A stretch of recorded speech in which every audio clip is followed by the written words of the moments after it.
Audio Jungle.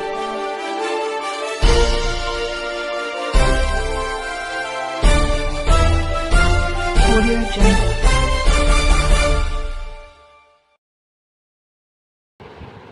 दोस्तों नमस्कार। Nexon news के खास बुलेटिन में आपका स्वागत है। दोस्तों, देश भर में कुछ ऐसी चीज़ें होती रहती हैं जिससे पूरा मीडिया उनकी तरफ आकर्षित होता रहता है। वैसे तो देश में हर समय कहीं ना कहीं चुनाव होते रहते हैं और दिन भर मीडिया में उसी पर चर्चा और डिबेट होती रहती है, लेकिन कुछ ऐसी भी घटनाएं होती रहती हैं जिसको मीडिया उतनी तवज्जो नहीं देता है। ख़ास तौर से राजनीति छोड़कर हर सब्जेक्ट पर मीडिया कम फोकस कर रही है। आपको आज मैं जिस विषय पे बातचीत करना चाहता हूँ या वीडियो बना रहा हूँ उसके बारे में जानकर हैरानी होगी कि ऐसा भी होता है। दोस्तों, आज हम बात करेंगे असम के सीएम हेमंता बिस्वा शर्मा के बारे में। हेमंता बिस्वा शर्मा अपने विवादित बयानों के बारे में काफ़ी चर्चा में रहते हैं। जब भारत जोड़ो न्याय यात्रा असम में निकल रही थी तब भी राहुल गांधी और उनके बीच में जो वाद विवाद हुआ, जो उन्होंने राहुल गांधी जी के बारे में अपनी राय रखी, जो उन्होंने ट्वीट किए, उसको लेकर भी उनकी चर्चा काफ़ी होती रही। चाहे उसे विवादित समझिए, चाहे उनकी खूबी समझिए कि वो कुछ भी कह सकते हैं। उन्होंने यहाँ तक कह दिया था कि राहुल गांधी जिस यात्रा को निकाल रहे हैं उनके प्रदेश में, वो उनका डमी कैंडिडेट है, वो डमी है, वो राहुल गांधी है ही नहीं। इस बात को लेकर पूरे मीडिया में काफ़ी चर्चा बनी रही। अब हेमंता बिस्वा शर्मा किस लिए चर्चा में आए हैं, इस बात के बारे में हम आज चर्चा करेंगे। हेमंत बिस्वा शर्मा अपने तीखे और उग्र स्वभाव के बारे में भी जाने जाते हैं। ख़ास तौर से जब से उन्होंने कांग्रेस छोड़कर बीजेपी में शामिल हुए हैं तब से वो कांग्रेस के पीछे हाथ धोकर पड़े हुए हैं। वो ख़ास तौर से राहुल गांधी के ऊपर टिप्पणी करने से बाज नहीं आते हैं और ऐसी तीखी तीखी टिप्पणियाँ करते हैं कि लोगों को शर्म आ जाती है, लेकिन उनको शर्म नहीं आती है। इस समय जो बिस्वा शर्मा, जो कि असम के चीफ मिनिस्टर हैं, पिछले 4 सालों से प्रदेश में जो सांप्रदायिकता फैली हुई है उसके सारी जिम्मेदारी अगर बिस्वा शर्मा जी के कंधे पर डाली जाए तो गलत नहीं होगा। आपको बता दें कि मेघालय में एक यूनिवर्सिटी है, Indian science and technology institute university है, जहाँ पर 9000 से अधिक बच्चे शिक्षा ले रहे हैं, उच्च शिक्षा ले रहे हैं। बहुत अच्छी यूनिवर्सिटी में, प्राइवेट यूनिवर्सिटी में उनका 200 में नाम है, यानी उनका जो रैंक है, नेक ने बहुत अच्छी रैंक दी है। इसके बावजूद हेमंत बिस्वा शर्मा ने जो स्टेटमेंट दिया है वो काफ़ी निंदनीय है। उन्होंने कहा कि आईएसटीएम में फ्लड जिहाद होता है, यानी ऐसा वाहियात और बेकार का स्टेटमेंट उन्होंने दिया कि यहाँ से इंस्टीट्यूट यूनिवर्सिटी से पढ़कर या यूनिवर्सिटी के लोग बाढ़ फैलाने के लिए अपना कार्यक्रम करते रहते हैं, यानी बाढ़ लाने में आईएसटीएम का हाथ है। उनका कहने का मतलब यह है जिस तरीके से लव जिहाद होता है उसी तरीके से बाढ़ जिहाद होता है। इस बात को लेकर उन्होंने एक पब्लिकली स्टेटमेंट दे दिया, यानी मीडिया ने भी उसको खूब चलाया और सीएम हेमंता बिस्वा शर्मा इस बात को लेकर उनको कोई भी पश्चाताप नहीं है कि उन्होंने एक इंस्टीट्यूट के बारे में, यूनिवर्सिटी के बारे में, जो कि काफ़ी देश में और विदेश में नाम कमा रही है, उसके बारे में उन्होंने ऐसा वाहियात बयान दिया है। उनके इस बयान को लेकर जब प्रेस क्लब में एक पत्रकार ने उनसे सवाल पूछा कि सीएम साहब, आपने ये किस बिना पे बात कह दी कि आईएसटीएम में बाढ़ जिहाद के कार्यक्रम होते हैं या वहाँ बाढ़ लाने के लिए जिहाद किया जाता है, वहाँ की ईजाद किया जाता है, वो तरीके ईजाद किए जाते हैं जिससे कि बाढ़ आ जाए कहीं।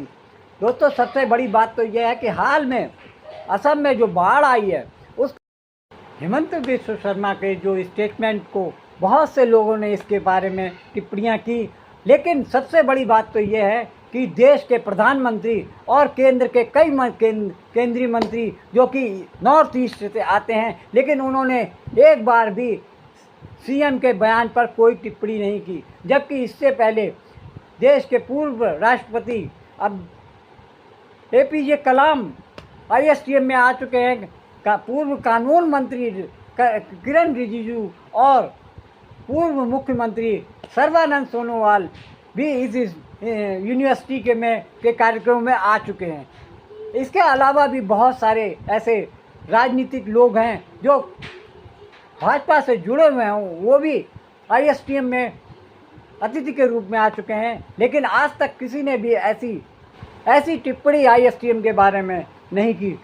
अफसोस की बात है, इतने साल से आईएसटीएम अपने उच्च शिक्षा और उत्कृष्ट सुविधाओं के लिए पूरे देश विदेश में जाना जा रहा है। उसके बारे में हिमंता विश्व शर्मा ने जो टिप्पणी की वो काफ़ी शर्मनाक है। दोस्तों, अब हम आपको बताते हैं ये टिप्पणी क्यों आई। उसका कारण यह है कि इस यूनिवर्सिटी के फाउंडर हैं महबूबुल हक, जो कि संप्रदाय विशेष से आते हैं, और इस हिमंता विश्व शर्मा के बारे में सभी जानते हैं कि वो कितने सांप्रदायिक विचार वाले लोग हैं, वो कितने कट्टर हिंदू बनने की कोशिश में लगे रहते हैं। इसको लेकर उनकी काफ़ी निंदा होती रहती है। और ये नहीं है कि आईएसटीएम के यूनिवर्सिटी के प्रांगण में वो गए ना हो, बल्कि 2021 में जब वो मुख्यमंत्री बने उसके बाद वो आईएसटीएम यूनिवर्सिटी के कार्यक्रम में गए और महबूबुल हक के साथ में बहुत अच्छी तरीके से मुलाकात में उन्होंने हाव भाव दर्शाए।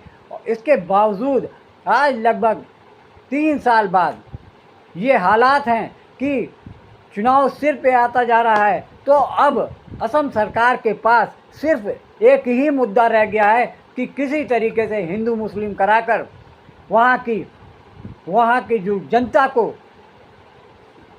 जो वोट देने के लिए है उसको भाजपा के प्रति उन्मादित करना है। वहाँ एक उन्माद का माहौल कायम करके लोगों के बीच में हिंदू मुस्लिम और मस्जिद का विवाद फैलाकर चुनाव को प्रभावित करने की कोशिश की जा रही है। दोस्तों, इससे पहले भी जो पूर्व मुख्यमंत्री थे सर्बानंद सोनोवाल, उनके समय में भी लोग इतने ज़्यादा हिंदू मुस्लिम और मंदिर मस्जिद वाली भावनाओं के बीच में नहीं फंसते थे। लेकिन जब से 2021 से जब से हिमंत विश्व शर्मा ने असम के चीफ मिनिस्टर की पोस्ट संभाली है, तब से प्रदेश में एनआरसी और सीएए, इसके अलावा जो हिंदू और मुस्लिम के बीच में खाई पैदा हुई है, उसको यही माना जाता है कि जितना एक मुख्यमंत्री के रूप में उनको अपनी भाषा पे कंट्रोल करना चाहिए, वो बोलते समय इस बात का बिल्कुल भी ख्याल नहीं करते हैं कि वो एक प्रदेश के मुख्यमंत्री हैं, जिन्हें कि अपने प्रदेश में रहने वाले हर व्यक्ति की भावनाओं की कदर करनी चाहिए। दोस्तों, आईएसटीएम में लगभग 9000 से अधिक बच्चे शिक्षा लेते हैं और जिनमें से अधिकांश हिंदू समुदाय के लोग होते हैं। वहाँ भी अल्पसंख्यक यानी मुस्लिम समाज के बच्चे कम होते हैं। इसके बावजूद इनके हिमंत विश्व शर्मा ने जो कटाक्ष किया, जो उन्होंने इस तरीके की बात समाज के सामने रखी है, आईएसटीएम को एक जिहादी संस्था बता दिया, जिसको लेकर पूरे असम और मेघालय में चर्चाएं गर्म हैं। असम का बारे में थोड़ा पब्लिसिटी कम होता है। हमारा असम में कम से कम 50,000 घरों में बुलडोजर चला 3 साल। कोई एक तो नहीं, 50,000 घरों में बुलडोजर चला। मैंने हजारों एकड़ जमीन अतिक्रमण से मुक्त करवाई। पहला बार थोड़ा गुली चला, 4-5 लोग गुली में मर गया, उसका बाद ठंडा हो गया। चलो अभी कुछ नहीं है। दोस्तों, जिस तरीके से पिछले 10 सालों में केंद्र सरकार पर विपक्षी दल ये आरोप लगाते आ रहे हैं कि जितनी विकास या जितना ध्यान केंद्र सरकार को एजुकेशन पे देना चाहिए उतना सरकार दे नहीं रही, बल्कि उनके इस पीरियड में सरकारी स्कूल लगातार बंद होते चले जा रहे हैं और इसके साथ में प्राइवेट स्कूलों का जो विकास होता जा रहा है उससे साफ जाहिर हो रहा है कि सरकार की मंशा है कि सरकारी संस्थान या स्कूल जो भी चीज़ें हैं वो धीरे धीरे अपने रास्ते लग जाएं और प्राइवेट संस्थानों की बाढ़ आ जाए और इसका सारा फ़ायदा उनके कॉर्पोरेट मित्रों को पहुंचे। जिस तरीके से देश में एजुकेशन एक बिजनेस बन गया है, उसमें बहुत सारे कॉर्पोरेट अंदर घुस चुके हैं कि सरकारी स्कूल में ना तो पढ़ाई होगी ना उसमें कोई सुविधा होगी, जिसकी वजह से मजबूरी में लोगों को प्राइवेट स्कूल में अपने बच्चों को डालना पड़ेगा और इससे फ़ायदा कॉर्पोरेट को होगा। कॉर्पोरेट के फ़ायदा होगा तो सरकार के कुछ लोग, सरकार की और सत्ताधारी दल को उसका हिस्सा उतना उनकी पार्टी के रूप में मिलता जाएगा। जिस तरीके से ISTM के बारे में वर्तमान सीएम, असम के सीएम हेमंत बिस्व शर्मा ने जो बयान दिया वो काफ़ी निराशाजनक है। साथ में ये भी कहा जा सकता है कि पिछले 10 सालों में जो यूनिवर्सिटीज़ हैं, ऑटोनॉमस यूनिवर्सिटीज़ हैं, प्राइवेट यूनिवर्सिटीज़ हैं, इसके साथ साथ सरकारी यूनिवर्सिटीज़ हैं, उन पे धीरे धीरे सरकार अपना फंड कम करती चली जा रही है ताकि लोग पढ़ लिख कर आगे नौकरी के उसमें ना आ जाएं। सरकार की मंशा है कि किसी तरीके से देश में धर्म, आस्था और मंदिर को लेकर इस तरीके से हमेशा एक मिशन चलाया जाए जिसमें कि बच्चे एजुकेशन के बारे में ध्यान ना दे सकें। उनको केवल एक ही चीज़ सीखनी है कि किस तरीके से धर्म का उत्थान किया जाए, मंदिर मस्जिद का किस तरीके से धार्मिक यात्राएं निकाली जाएं, उनमें इन युवा लोगों को उसमें इन्वॉल्व करके उनका माइंड डाइवर्ट किया जाए, पढ़ाई लिखाई से हटाकर उनको इन सब गोरख धंधों में फंसाया जा सके। जिस तरीके से दिल्ली में JNU के ख़िलाफ़ में जिस तरीके से सरकार का प्रपंच रहता है, प्रोपोगंडा चलता है कि वहाँ से लोग आतंकवादी बनते हैं, यानी कम्युनिस्ट बनते हैं, माओवादी बनते हैं, ये उन्होंने अपने प्रचार तंत्र में और ख़ास तौर से इस मामले में गोदी मीडिया सरकार के बिल्कुल हम कदम है और उनके साथ में कदम ताल करते हुए ऐसे इंस्टीट्यूट और संस्थाओं खासतौर से विश्वविद्यालयों के बारे में निगेटिविटी फैलाने में काम करते हैं। ये साफ हो गया है कि सरकार की मंशा है कि उन यूनिवर्सिटीज़ को बिल्कुल धराशायी कर दिया जाए, ध्वस्त कर दिया जाए, जहाँ पर उनकी विचारधाराओं का मेल सरकार से नहीं होता है। ख़ास तौर से साउथ में जितनी भी चलने वाली यूनिवर्सिटीज़ हैं उन सब को धीरे धीरे करके सरकार अपने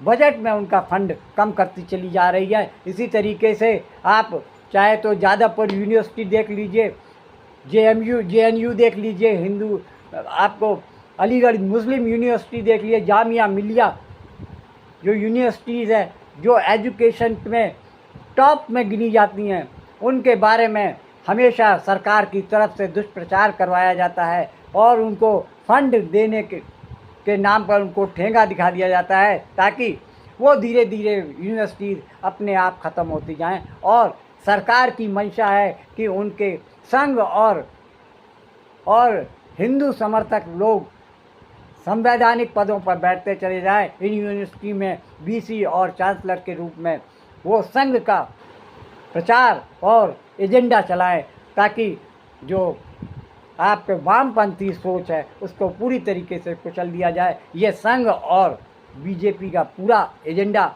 इस समय सरकार अपनाए हुए है और उसकी कोशिश है कि किसी भी तरीके से विपक्ष को उठने नहीं दिया जाए। पिछले 10 साल तक जिस तरीके से सरकार इतनी मजबूत थी कि विपक्ष कुचल के रह गया था, लेकिन इस बार विपक्ष इतनी मजबूती के साथ खड़ा है कि वो सरकार को इस बात पे सोचने पे मजबूर कर चुका है कि अब आपकी मनमानी नहीं चलेगी।